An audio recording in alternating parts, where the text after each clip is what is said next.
All right, so that recording should start soon. So why don't we go ahead and get started with who we have here, and if other people join us, great. What we're going to be working on today is we're going to be looking at ClassDojo, and my objective kind of for today is to look at how we use ClassDojo currently in our classrooms, if we use it at all, and to kind of think about how it could be utilized in our classroom for things like classroom management, classroom structures, PLPs, so personalized learning plans, is something that a lot of people don't realize you can use ClassDojo for, that I'm going to talk a little bit more about today. And we're also going to look at using it as a Pbis or a reward system. So I'm going to go ahead and share my screen. I can figure out how to do it on the new Google Meets. Oh, there we go.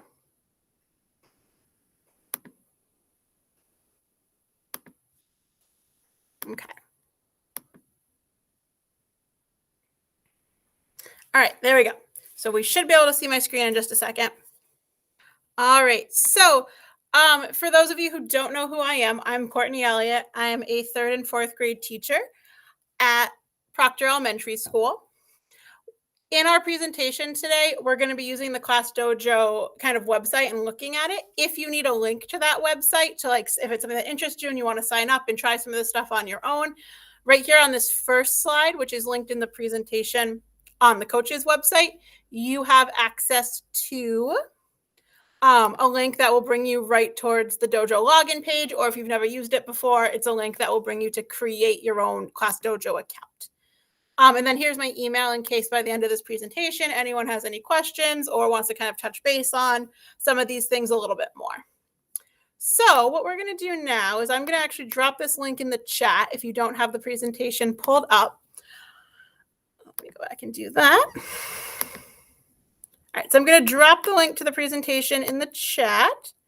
And on the second slide, which it should bring you to, I have two kind of Jamboard questions we're going to take a look at. So the first one is, what do you know about ClassDojo? So if you go ahead and click on that link, it should bring you to a ClassDojo Jamboard with the question right in the middle, what do you know about ClassDojo? And I just want us to take a minute, and you should have editing access to this. Let me just make sure. Nope, it's just so you can view. Hold on, let me change it so you can write. There we go. All right, so we're going to take about a minute to kind of think about, what do you know about ClassDojo already? So it could be something like, I know nothing about it, or it could be, I've used it for positive points. However you think about ClassDojo right now. So take a minute, and you can use the little sticky notes on the side and write a sticky note about, what do you know about ClassDojo? So I'll give everyone a minute to kind of check in with that.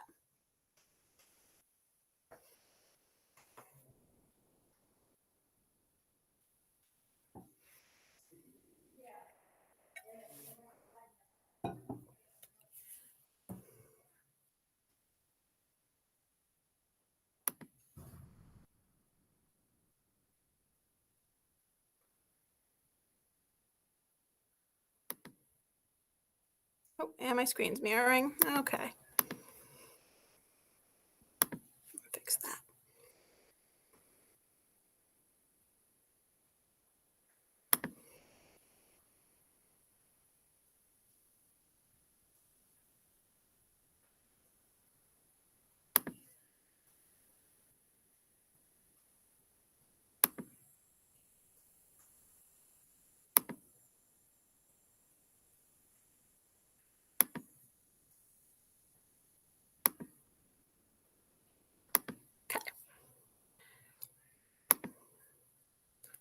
All right, so I'll give everyone about 30 more seconds to kind of record your thoughts on what you already know about ClassDojo.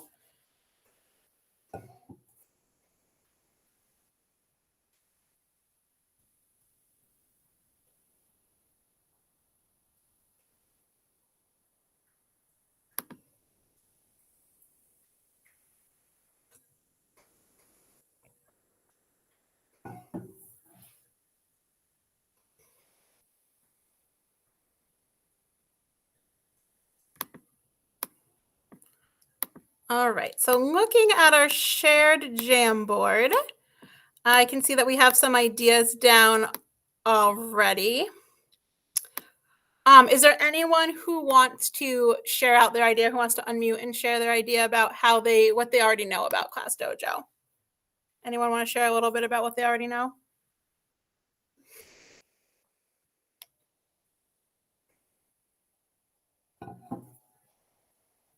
All right. Well, looking at the Jamboard, it looks like people have used it for parent communication. They use it as a tool for rewarding positive behavior points, following directions. They use it as a tool to communicate with families and keep track of dojo points. So a lot of people, it seems like, have used it as either a reward system or a point system or a communication with parents, which is fantastic because we're going to take those kind of ideas and then kind of expand a little bit more on what else you can do with the platform. So before we do that, there is a second Jamboard question on that slide that says ClassDojo introduction. What do you hope to learn? So go ahead and take another minute and go to that next slide on the Jamboard and kind of just record your thoughts about what do you hope to learn? What did you come here for hoping you could take away from this training? So I can kind of tailor and adjust a little bit about what I might talk about as we move forward. So what do you hope to learn from this training or this informational session?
All right, I'll give everyone about 30 more seconds to kind of record their thoughts about what do you hope to learn from this informational session on ClassDojo.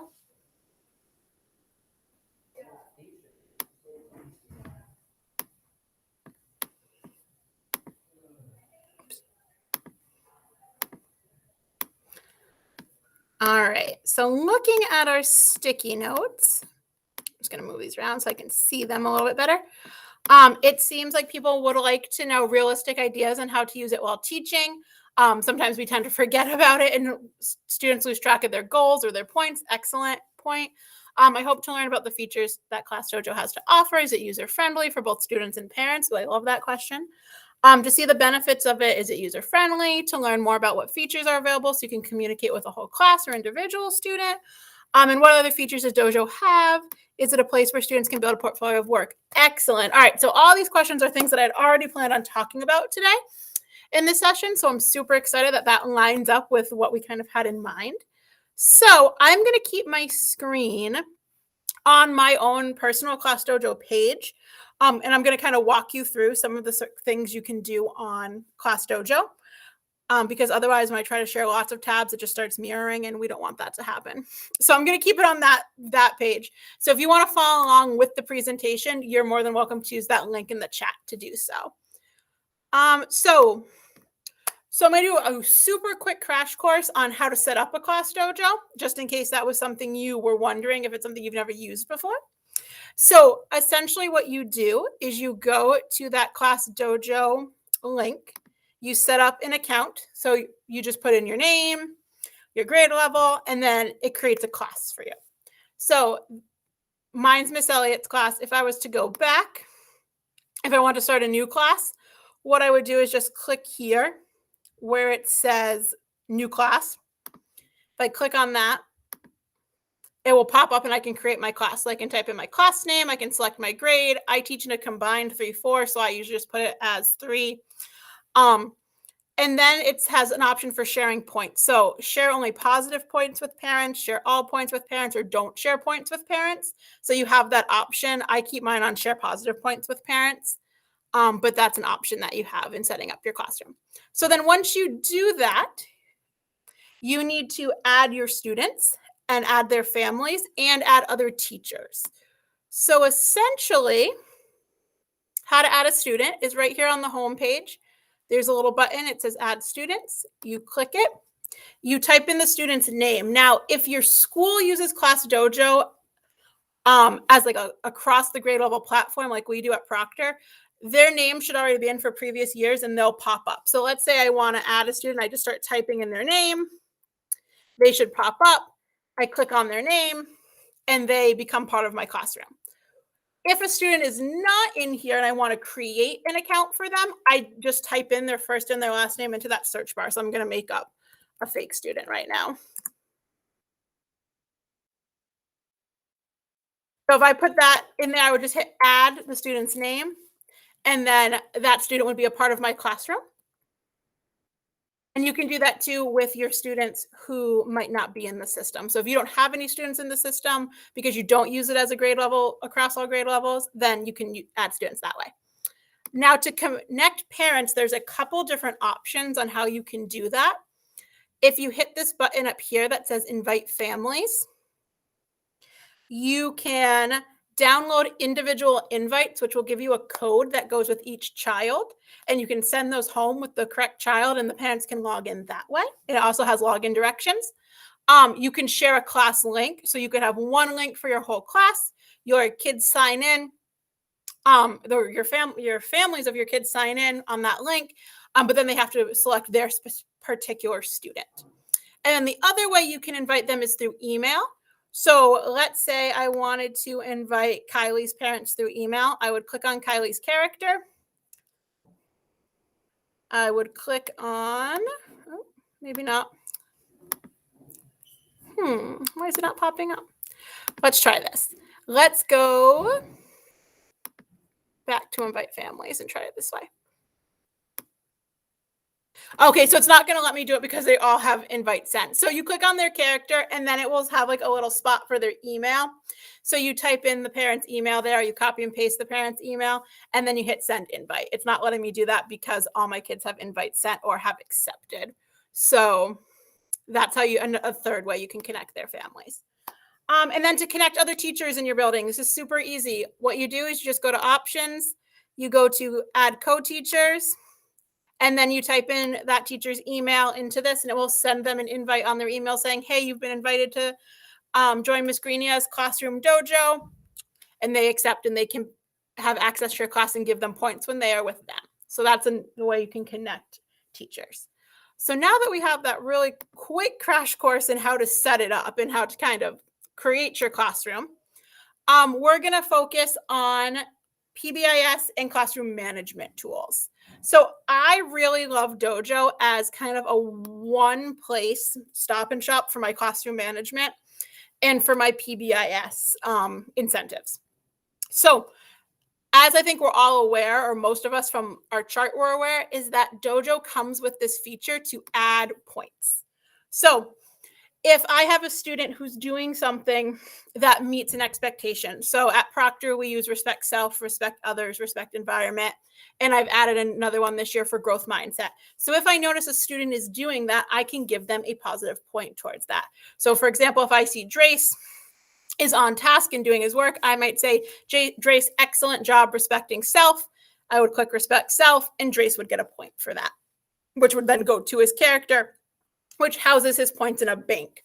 And those points stay in the child's bank until you either reset them all or the child cashes out their points.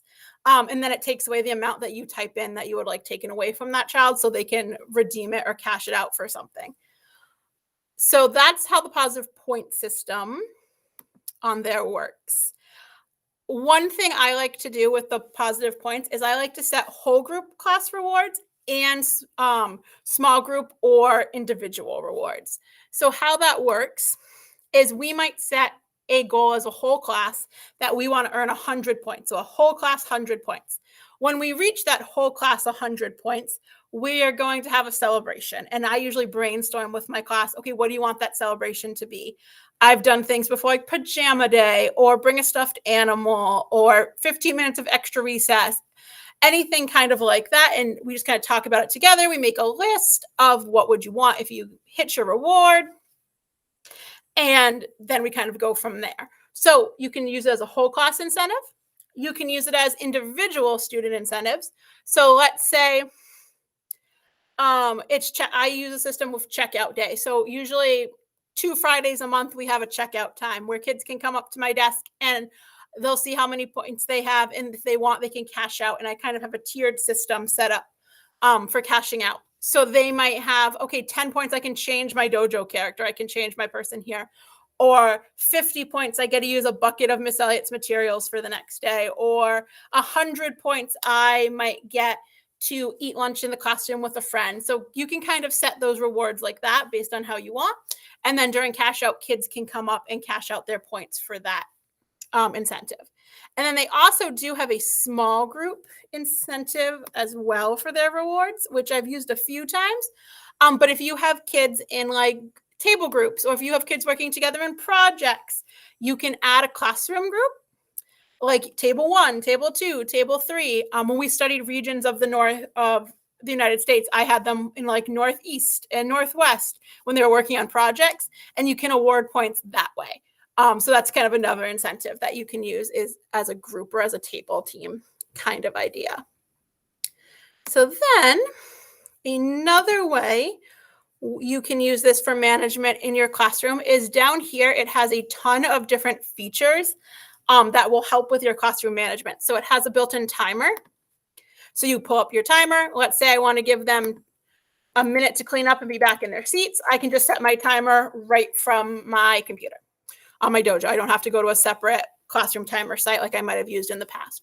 There's an option to count down, and there's an option for stopwatch. So I might use stopwatch if I'm waiting for them to be ready. So I might say something like, all right, I'm waiting for our class to be ready. I'm going to start this and I'll stop when I see everyone's ready. And then I might stop it and say, oh, I noticed it took us 30 seconds for everyone to be ready.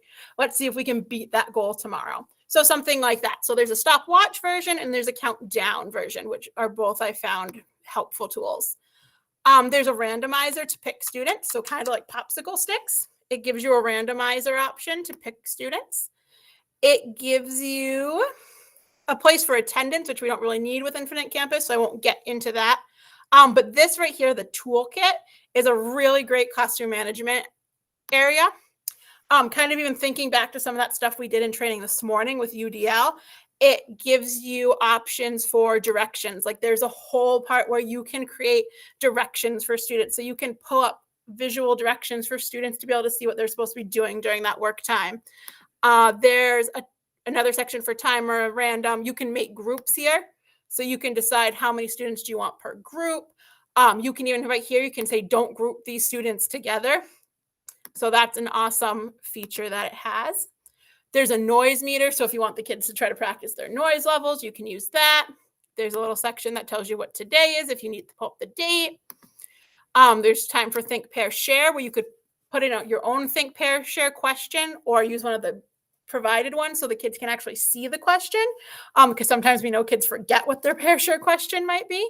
So lots of great opportunities to use these resources for your classroom management and your classroom culture. And then what most people kind of said they already had an understanding of was the home to school connection. So there are some really great features in the home to school connection. There's messaging with parents. There's a weekly summary that goes home to parents. So one thing I like to do, so I can see this from a parent perspective, because otherwise I can't see it from a parent perspective, is I create a portfolio or not portfolio. I create a character, a classmate for like a fake student, or we use Olaf, which is like our classroom mascot. It's like a stuffed animal. So I use him as our like extra one. And I put my email address in as Olaf's parent or Olaf's family.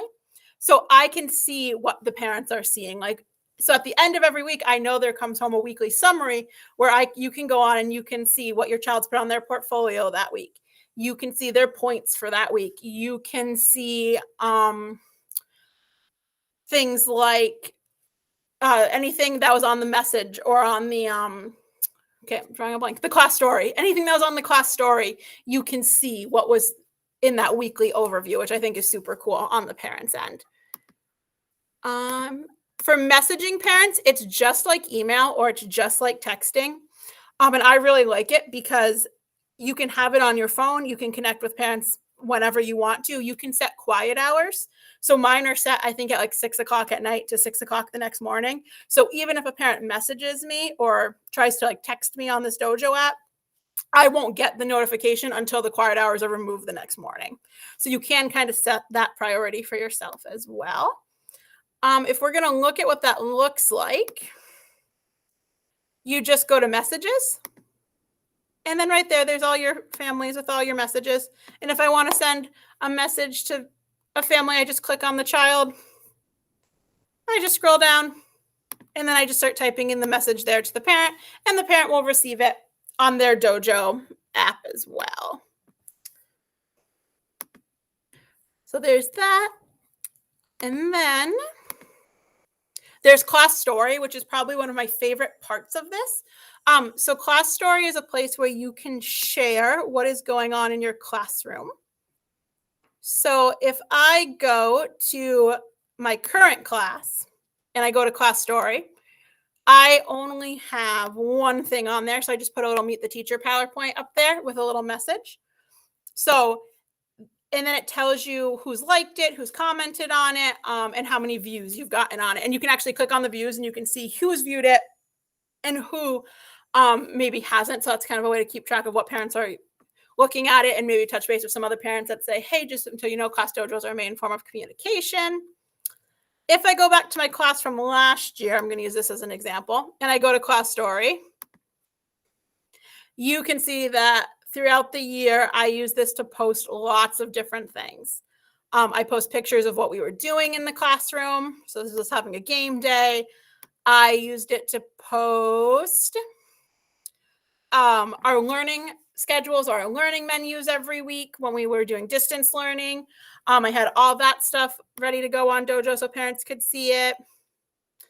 If I had a quick change in something or something I needed from my families, I could put that up here. So here's a whole thing about Chromebooks and chargers needing to be brought back. So again, one place. So instead of having to type in every single parent's email and send a mass email to your families, you can put it right on Story. Sometimes if it's really, really important, I'll put it on Story and I'll put it in Messenger. So I know that's two places that they're going to see it. So that's Story. And then the other home piece that you can use it for, student portfolios, which is what I'm going to talk about now. So for student portfolios, you can use a whole section of Dojo as your students' PLPs or their personalized learning plans, which I was super excited about when I found this out a couple years ago, because I've tried a bunch of different things. I've tried websites, I've tried Google Slides, and I haven't liked any of them as much as I like Dojo for it. And I'm going to explain to you why. So you can, using the student portfolio section, teachers can create assignments where students can craft goals and upload evidence of their learning or work they are proud of. This work is visible to families with approval from the teacher, and families can comment and communicate on their students' work samples. And that's why I love it so much, because if I'm doing slides or if I'm doing a website, families can see it, but they can't really communicate. So it just became like, okay, parent-teacher conferences, they were pulling up their PLPs, they were talking about them, they were interacting with their families. But with Dojo, the second I approve that student's work to be added to their portfolio, their families can see it. They can interact with them on it. Like they can leave them a comment like, great job, buddy. I'm really proud of you. And it keeps that homeschool connection going, which I really love. And it's immediate too. Students can also use the video or the text feature to do their reflections in their portfolio, which I really liked. They can type reflections or they can video. So like, let's say we just took a summative math assessment on multiplicative thinking. I might give students back their summative assessments. They take those summative assessments, and then I might give them some guiding questions, and they just film a video about what they learned that unit, what they still are working on from that unit, what they're proud of themselves for in that unit, and they post the video or they post the typed reflection, and bam, their parents can see it, their parents can comment and communicate back with them. So I'm going to show you some examples of that super quick. So going back to my Dojo page, if I go right here where it says portfolios, it will bring you to your student portfolio section. So this is last year's, which means there's all students have work in their portfolio. So let's say I want to look at a specific student's portfolio. I click on them, and you can see everything that student has submitted in his or her portfolio. Now, I'm going to go to a kind of cleaner version of this from my new one. Okay, so here's an example of what it looks like right now when nobody submitted work to that. So I always start off my portfolios with their goals for the year. We do a whole thing on growth mindset, and we talk about goal setting in the first 6 weeks of school. And then we set goals in the area of reading and writing and math.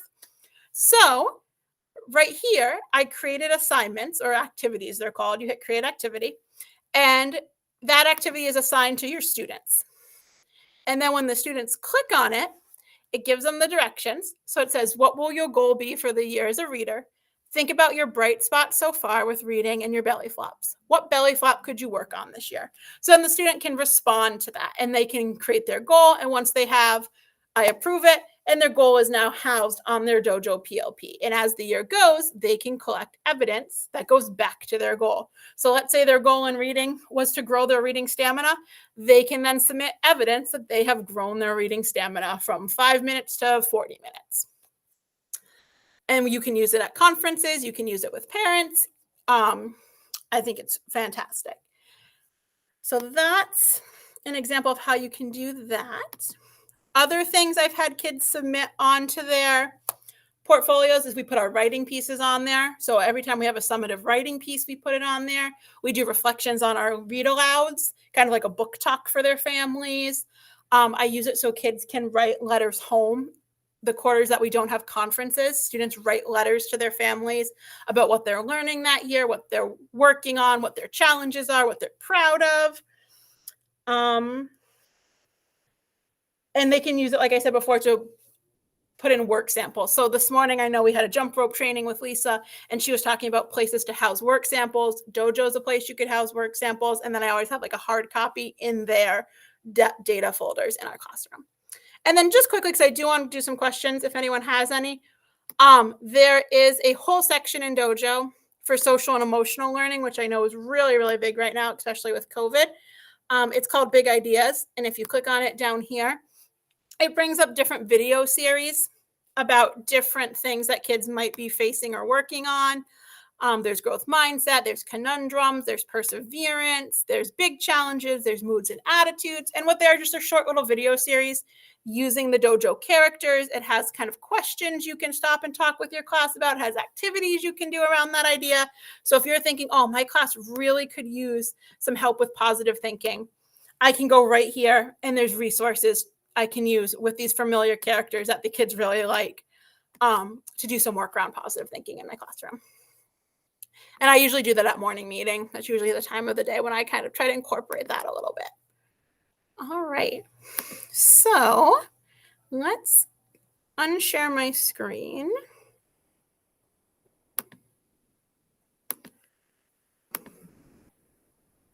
All right. So does anybody have any questions or anything they would like me to go over further that they would like to talk about now?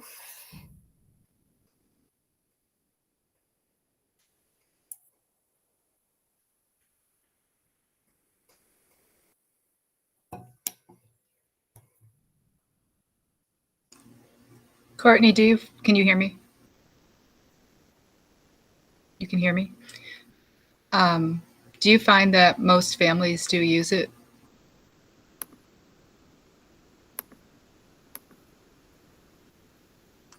Do I need my volume up? Yeah, sorry, Kathy. I just realized that I had my volume off. So if anyone was trying to say something, I apologize. My volume on my computer was off from UDL training. I just asked if you find most families do use it, and I think parents can get it on their phone. Is that correct? So that makes it easily accessible to most? Yes. So last year I had 100% of families signed up and used it. This year I have 2 families I still have to sign up, but once a family signs up, I find it's the easiest way to communicate and contact them. And sometimes I'll send home a survey in the beginning of the year just saying what's the best way to contact you, phone call, ClassDojo, email, and usually ClassDojo is the one that they prefer because it's like texting, and that's something that a lot of our families are very familiar with, and it's accessible to them.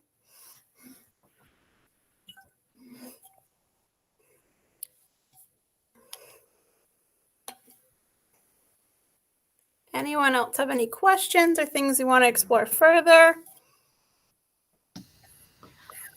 Go ahead, Julie.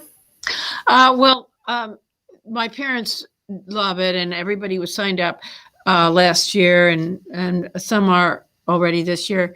There was some problems with some parents having them being able to access the portfolio section, it seemed. Just wondering if you could explain that a little bit more. Yeah, so how I have them access the portfolio is I have the kids do it.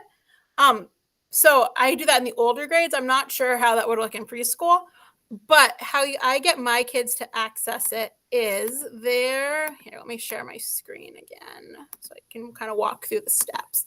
There is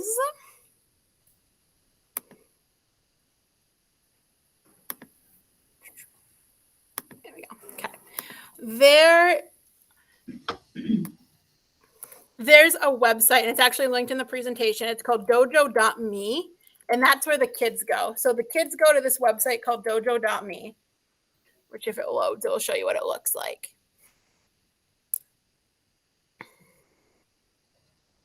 How do they get there? So they what I do is I take the link dojo.me and I put it like in Google Classroom, or I link it somewhere and they just click on it. Okay. And then once they're there, it has 3 different ways to log in.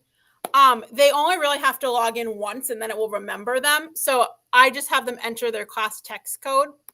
And I have a class text code on my end as a teacher that I've generated, and they just put it in here. And once they put it in there, they have access to their portfolio. And that's how they update things. That's how they can see things on their end. That's how the kids can view class story. So I've always done it through the kids, but I can do a little bit more investigating for you, Julie, too, about how to better have the parents see the portfolio. Okay, thank you. Yeah, no problem.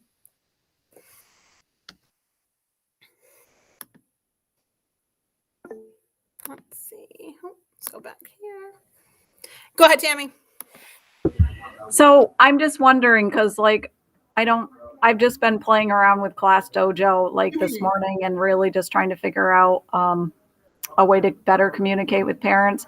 Now, when you say they can have it right on their phone, is it an app they download? So it's an app, and I'll pull it up on my phone. It's literally just an app on your phone. It's gonna glare, but it's literally they just go to the App Store and they download it.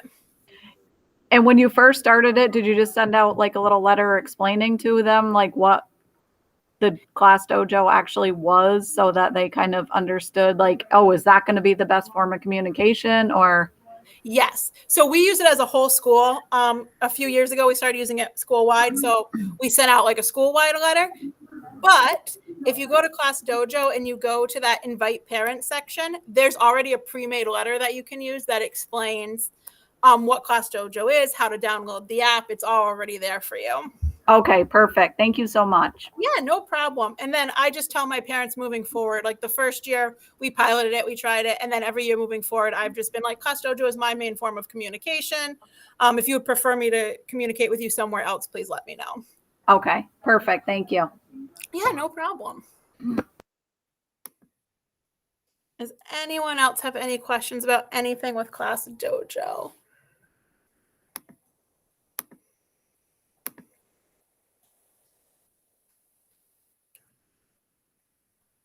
I think the biggest strength for me personally as a teacher has been that everything is in one place, that I'm not trying to balance 5 different platforms.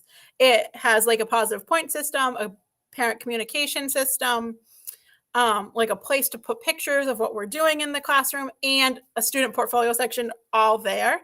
The one downside to the portfolio, I will kind of warn you about this, is you can't upload documents to it yet. I think that's something they're working on.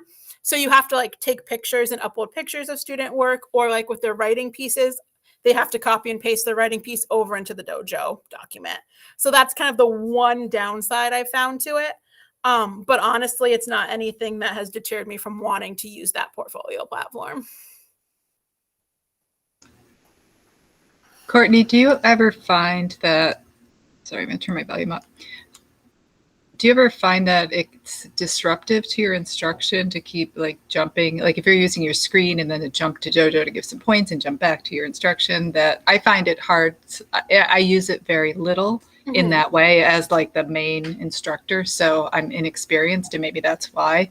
But I find it very hard to kind of keep that, use it in a smooth way. It feels to me like it's hard to give the points, keep track of the points. If I don't want to stop teaching, it's like, can I catch up? You know, sometimes at the end of lunch duty, I come back to my desk and give a bunch of points because I'm watching a video and I don't want to interrupt the video to give the points kind of thing. So do you have any suggestions for managing all that? Yeah, so a couple of things are, if I'm doing like a mini lesson or like direct instruction to everybody and I need something else pulled up on the board, sometimes I'll toggle to the other page and start giving Dojo points. Sometimes I just won't. If it's super important and I want to give them a point and I can't bear to move my screen away, on your phone, if you have the app, you can give points from the app. So I do it that way too. I give points from the app. I have kids give points sometimes. So if I'm back in small group and the kids are doing reading workshop, let's say, and I notice Drace is really on task, I might say, oh, Drace, I'm noticing you are really respecting self right now by being on task. Go give yourself a Dojo point.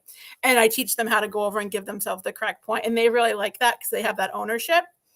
As for what I'm teaching, I just kind of weave it into my practice naturally. Like if we stop for a turn and talk and they're talking, I might pull up Dojo super quick and be like, oh, I notice Vivi and Noah are talking. I notice Cameron and Ellie are talking, and just start giving them points.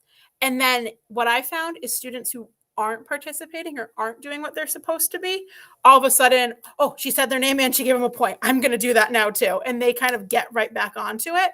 So I really like that. And that's why I try to give as many as I can in the moment. But sometimes you're right, Kathy, it is really hard to give them in the moment. And I don't, but I try my hardest to, because it does get those kids who maybe aren't doing what they're supposed to be doing to say, oh, I want my name to be said. I want that point. Go ahead, Tammy. Now I see on create an activity, there's a worksheet and you can upload an attachment. When you upload that attachment, can they complete the worksheet on there or no? Is it, you know what I mean? Like how we did last year, we had some tricky troubles with, you know, them actually being able to write on it without making a text box. And then Yes, hold on, let me go look. I'm not 100% sure. I've only really last year had them use the text, like the actual like typing box, and I had them use the video recorder. I really didn't look into the worksheet much, but let me go take a look at what that looks like super quick. So create activity, worksheet, upload attachment. This one actually might be new, to be honest. So okay, I mean, it's okay. I can explore it myself. I just didn't know if you had like some knowledge about. Yeah, no, I'm not sure. I know it's saying that you need to upload a worksheet and then maybe they can type right into it. I would probably explore that a little bit on your own. I've never used that one. That might actually be a new one, a new feature this year. All right. Well, perfect. Thank you. Yeah, no problem.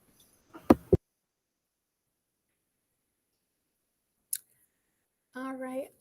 There's also on that presentation, if anyone wants any, there are ClassDojo resources on that last slide. So ClassDojo resources website. So if you click on that, it brings you to the website. It talks about trainings. It has like lots of videos. So things that maybe I didn't explain super well. There are professionals at ClassDojo who can maybe do a little bit more explanation for those things. I've linked further dojo trainings if that's something you're interested in. I've linked some ideas for supplemental printable dojo materials, like how kids can keep track of their points on paper, if that's something you wanted to do. I linked a document that our school had made about Dojo during distance learning and how kind of kids earn points that way.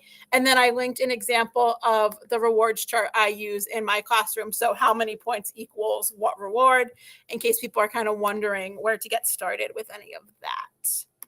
So there is that whole page, and that ClassDojo site is excellent. They just have lots of resources. They're always offering trainings or new things on it. It's very beneficial. All right, before we go, was there anyone else who had any other questions? Or anything else I can look into for you?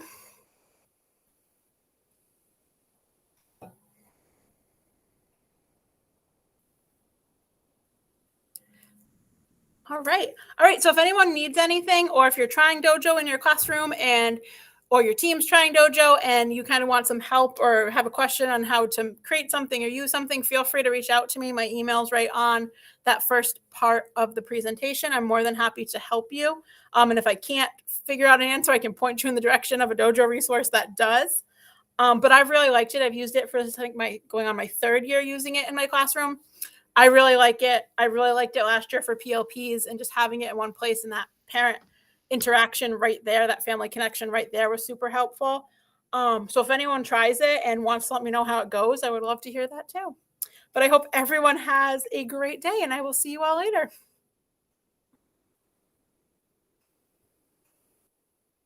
Thank you. You're welcome.